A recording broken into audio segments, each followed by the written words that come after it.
Pentakosta adalah peristiwa yang terjadi setelah Yesus Kristus naik ke sorga. Kisah Para Rasul pasal 2 ayat 1-11 mencatat peristiwa itu dengan detail.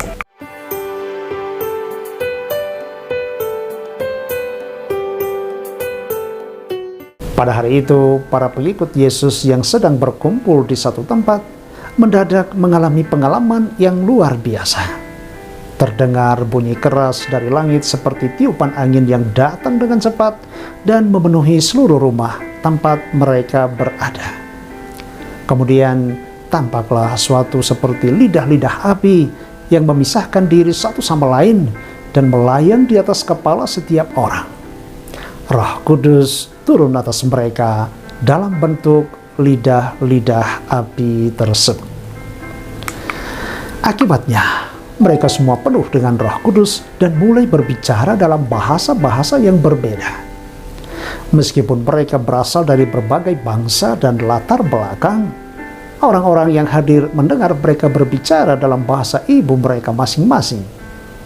Ini adalah tanda yang ajaib, karena para pengikut Yesus yang sebelumnya hanya berbicara dalam satu bahasa, tiba-tiba dapat memahami dan berbicara dalam banyak bahasa.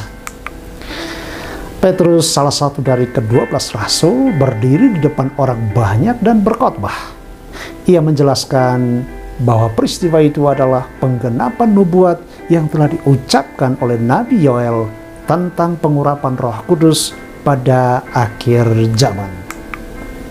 Dalam Kisah Para Rasul pasal 2 ayat 17 dan 18 dikatakan, akan terjadi pada hari-hari terakhir bahwa aku akan mencurahkan rohku ke atas semua manusia.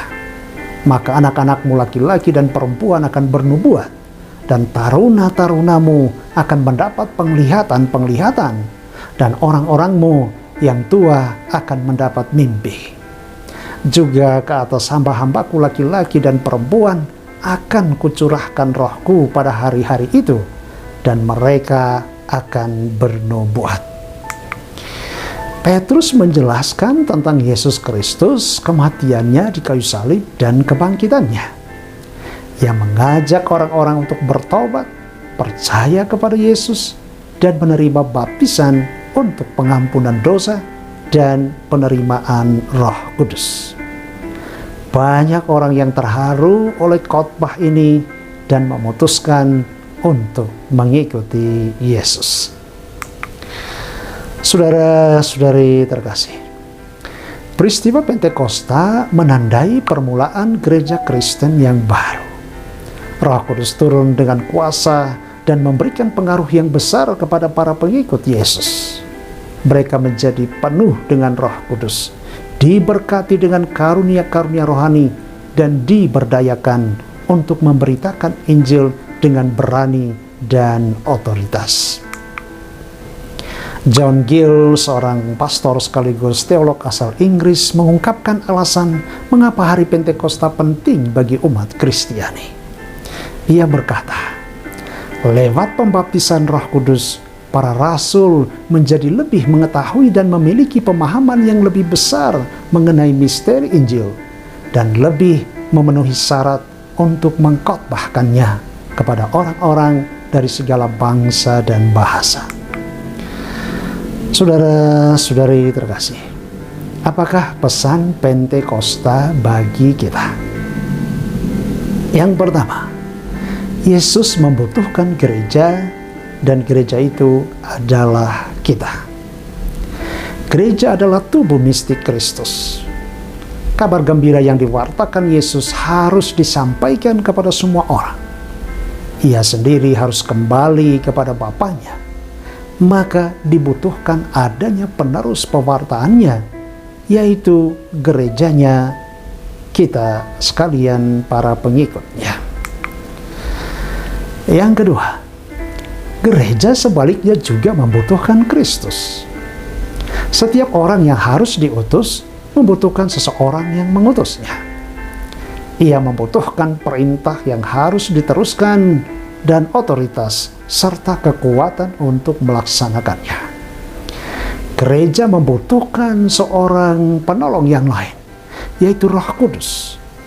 Tanpa Roh Kristus, gereja tidak memiliki pewartaan dan pesan, tidak mempunyai kekuatan. Gereja tergantung sepenuhnya pada Kristus dan mutlak membutuhkan kehadiran dan penyertaan Roh Kudus-Nya. Yang ketiga, ketaatan dan kasih yang sempurna. Sama seperti Kristus yang taat dalam kasih yang sempurna kepada Bapa dalam melaksanakan tugas perutusannya, demikian juga gereja dalam melaksanakan tugas perutusannya dari Kristus harus memiliki ketaatan dan kasih yang sempurna kepada Kristus. Saudara-saudari terkasih, agar murid-muridnya dan gereja mampu melaksanakan tugasnya, Yesus memberikan Roh Kudus-Nya kepada mereka. Injil Yohanes menulis, Ia mengembusi mereka dan berkata, "Terimalah Roh Kudus." Kita dikatakan kitab Kejadian pasal 2 ayat 7. Ketika itu Tuhan Allah membentuk manusia dari debu tanah dan menghembuskan nafas hidup ke dalam hidungnya. Demikianlah manusia itu menjadi makhluk yang hidup. Dengan demikian, Roh Kudus dihembuskan oleh Kristus kepada para rasul dan sekarang dihembuskan kepada gereja dan umatnya agar hidup dan berkembang. Dalam Injil Yohanes hari ini, Yesus juga berkata, "Terimalah Roh Kudus. Jikalau kamu mengampuni dosa orang, dosanya diampuni. Dan jikalau kamu menyatakan dosa tetap ada, dosanya tetap ada." Saudara-saudari terkasih, perdamaian antara manusia dengan Allah dan sesamanya sering diganggu dan bahkan diputuskan oleh sikap atau perbuatan buruk yang disebut dosa atau sinful habit.